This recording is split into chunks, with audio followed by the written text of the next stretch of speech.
I have some big questions for YouTube that they won't answer, and that of course made me suspicious. So I have spent the whole 2 weeks digging and researching and just trying to uncover the truth for you. So let's get into it.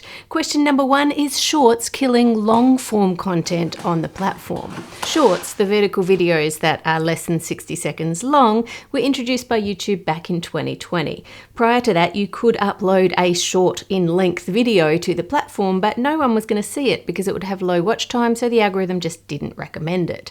Nowadays though, if I go onto YouTube and, for example, search for cake, notice here I'm on the All tab, not the Shorts tab, and I've got an ad followed by a row of shorts, and after that we have a short, another ad, a short, and a row of shorts, and another ad followed by more shorts. Surely that has to have an impact on the long form video views. You've been moving really fast in another area, specifically shorts. It's definitely an area we've been investing very heavily in, for sure. YouTube has put out plenty of data boasting about the growth of YouTube Shorts on their platform. But when I asked them if they could give me data about the number of long form video views per year since Shorts was introduced, they said, "We're not able to share any historical data on a platform level on the number of long form versus shorts views per year." And that's okay, it's their platform. They don't have to be transparent with creators who rely on this for their income if they don't want to. I did find an article in the Financial Times though where it said that a senior staff member at YouTube had expressed concern that shorts were cannibalizing long-term views and that fewer long-form videos were being uploaded to the platform and there was a risk of long-form dying out. So I think that answers that question. But why does it even matter if it's shorts or long form? Well, it matters to creators and to viewers because quality content takes time and money to create, and shorts is just not paying enough.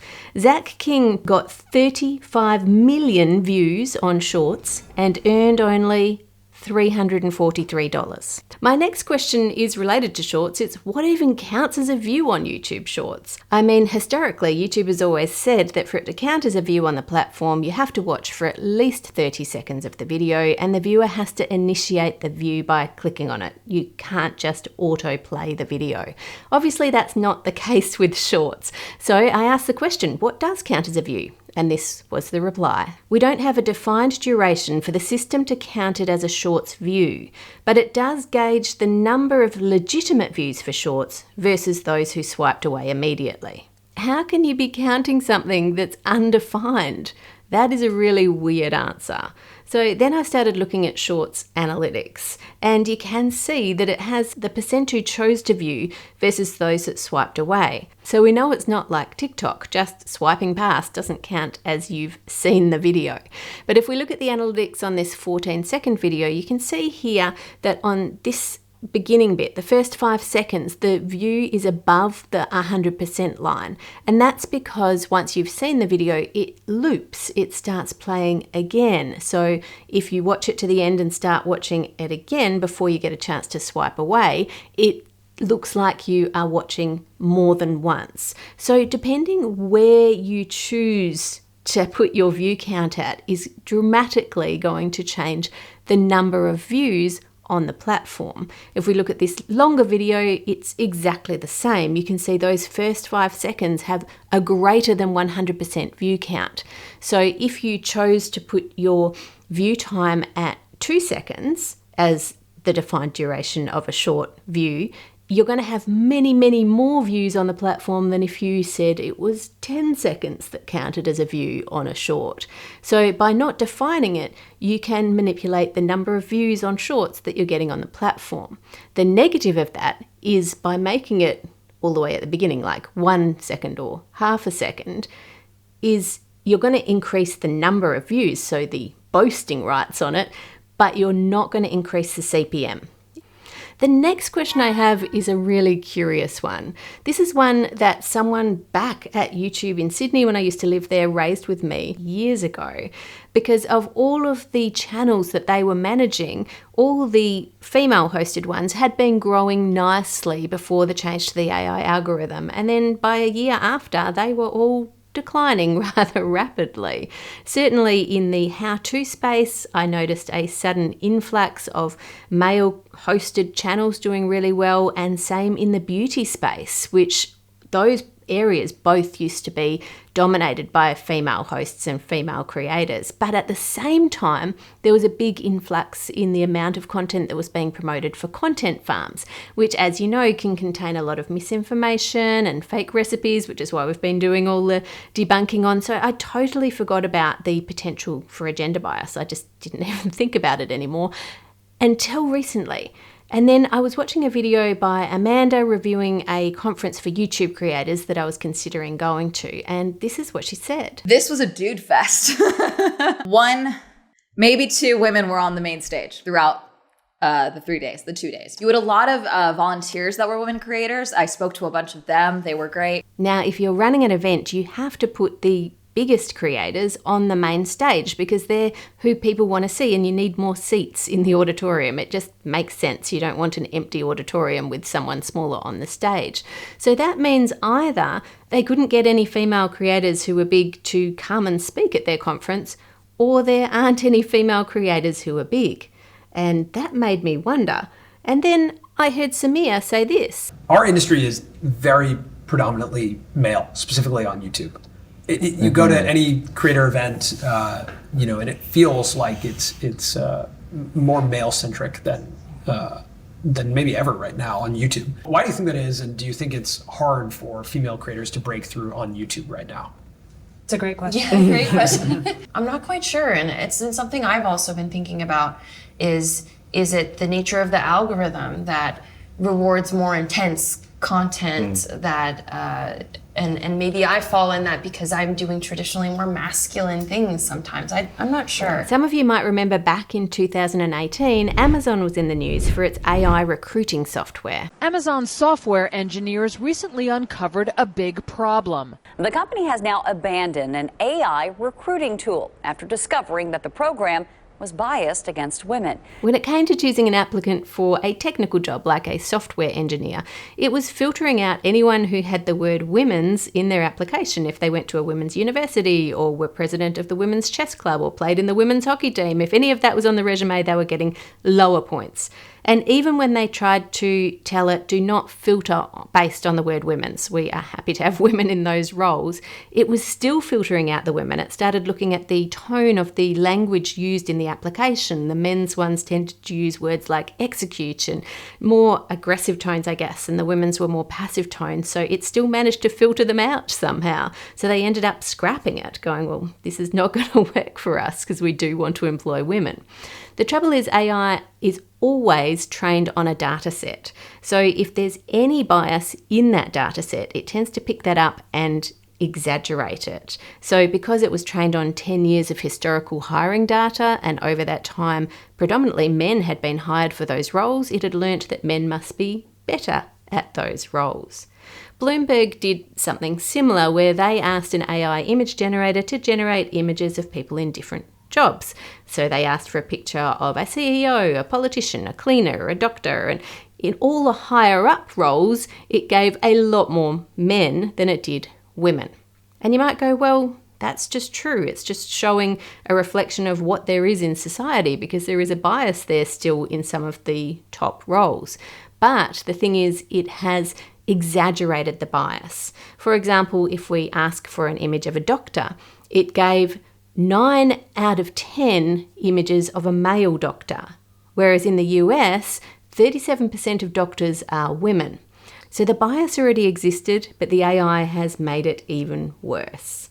So to know if there is a bias in the YouTube AI towards male creators, we're going to need to analyse a lot of data.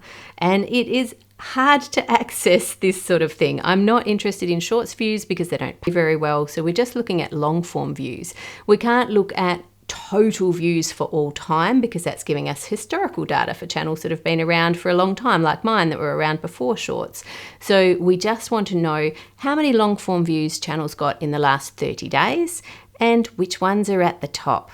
That took hours and days and weeks of analysing data, and thanks to James, my son, for helping me with that and doing all-nighters and just crunching numbers.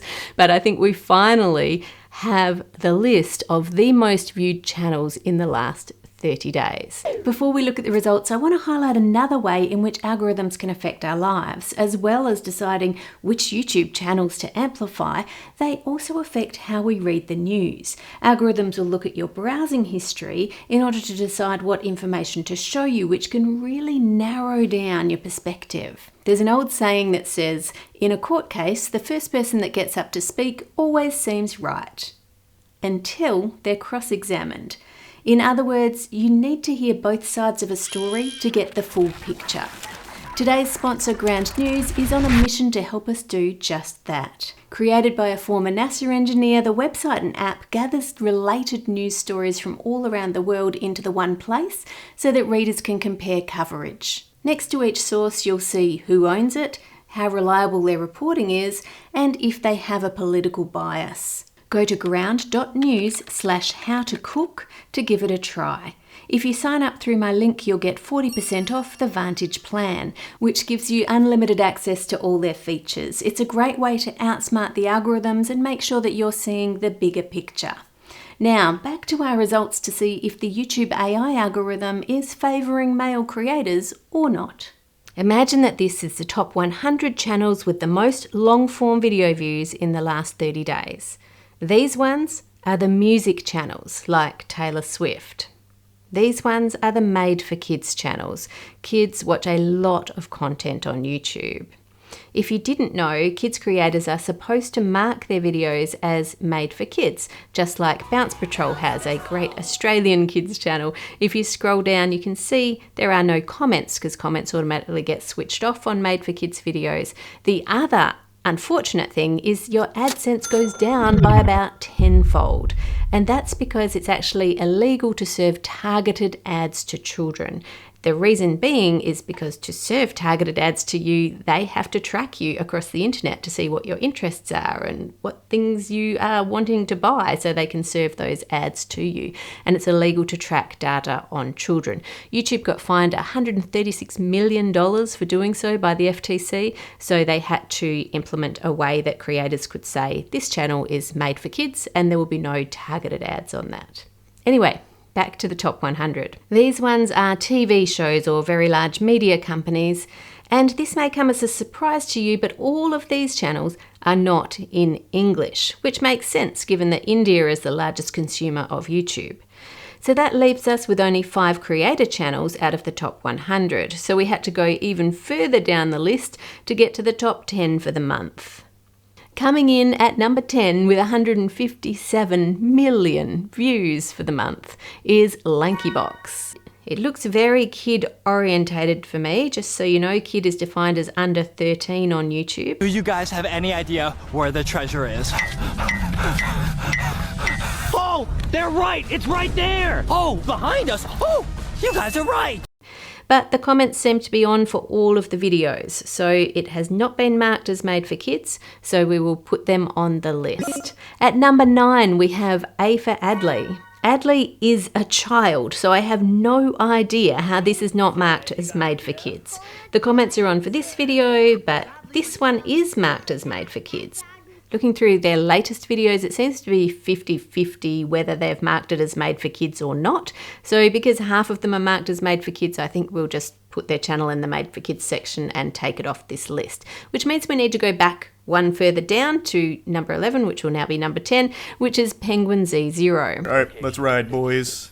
He does streaming and commentary videos and got 154 million long-form views in the last month. It's crazy. Add him to the list, and at number 8 we have Beta Bojuk. This channel also has a kid as the main character, but comments seem to be on for every single video that I looked at, so it's not marked as made for kids, so we'll need to put it on the list. Next, at number 7, is Maizen. This one's run by a couple of guys. It was the top gaming channel in Japan, and they now also dub it into English. It's mainly Minecraft, and it looks kiddie to me again, but the comments are on, so we'll put them on the list. Next at number 6 is Darman Studios with 180 million views. The channel is run by Darman, and he appears in the videos. I don't even like Darman anyway. What? Darman! I was just kidding. We don't have any females yet.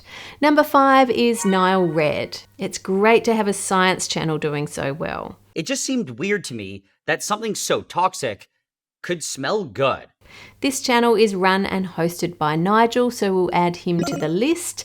The list is full, so we're going to have to shrink down the guys so that we have some more space there. This next channel at number 4 had 202 million long form views last month. The channel has animations created by Alexei Gerasimov, and his latest war series, Skibbity Toilet, has really taken off. Let's put him on the list. Well, actually, he doesn't actually appear in his videos, so let's put one of his toilet characters on the list for him instead. Now, next at number 3, we have Afmao with 257 million views. Again, it's Minecraft and looks kiddie to me. We're gonna play a game. But the comments are on. One thing for parents to be aware of is that some kiddie-looking channels have added more adult conversations or adult themes to some of their videos in order not to be marked as made for kids. And that seems to be the case with some of the content on this channel. She says on Tumblr that not all of her videos are suitable for kids to view.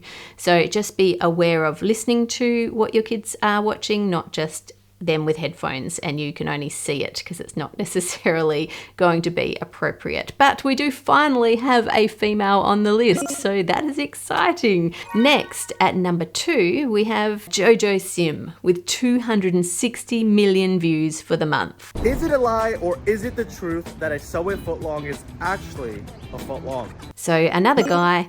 And at number 1 with 830 million long-form views for the month is, of course, Mr. Beast. You have exactly 24 hours to build whatever you want to protect your Lamborghini from the bullets. The timer starts now. So if we add him to the top of the list, that makes it 9 male creators to 1 female creator, or 2.3 billion video views compared to 257 million video views, which seems pretty biased. But if we shrink that down and add the next 20 channels on the list, we end up with 20 male creators, 7 female creators, and 3 couples or family vlogs. So I put them in the middle because they've got both. So that seems a little fairer, still biased, but a little fairer. But that was until I looked at those 7 female channels. Of those 7 channels, 6 of them, the female doesn't actually appear in the videos at all. 3 of them are gaming, so they appear only as an animated character. 1 does videos about other people and their dogs, and they are not seen personally in the videos at all. 1 does ASMR slime, so they are not seen or heard in their videos. And another has a monkey, which surely this belongs in Made for Kids, but comments are on, so I put it on the list. So the question could be asked, does AI even know that those channels are run by a female? Certainly historically before AI, YouTube always used to have a male at the top of the creator list. There was Smosh, then Fred, then Ryan Heger, followed by Ray William Johnson. Jenna Marbles was doing really well, but she never actually made it to the top spot before PewDiePie took over. And now, of course, there's Mr. Beast. The question is, has AI looked at that historical data and then exaggerated a bias towards male creators? I really don't know, because there are millions of YouTube channels and we have only looked at the tip of the iceberg. Certainly what we can see doesn't look great. Let me know what you think in the comments. Out of interest, I asked Midjourney, an AI image generator, to generate me some pictures of YouTubers. With thanks to my amazing patrons for all of your support of this channel that allows us to keep going despite YouTube algorithms, make it a great week by being kind to others, and I'll see you on Friday.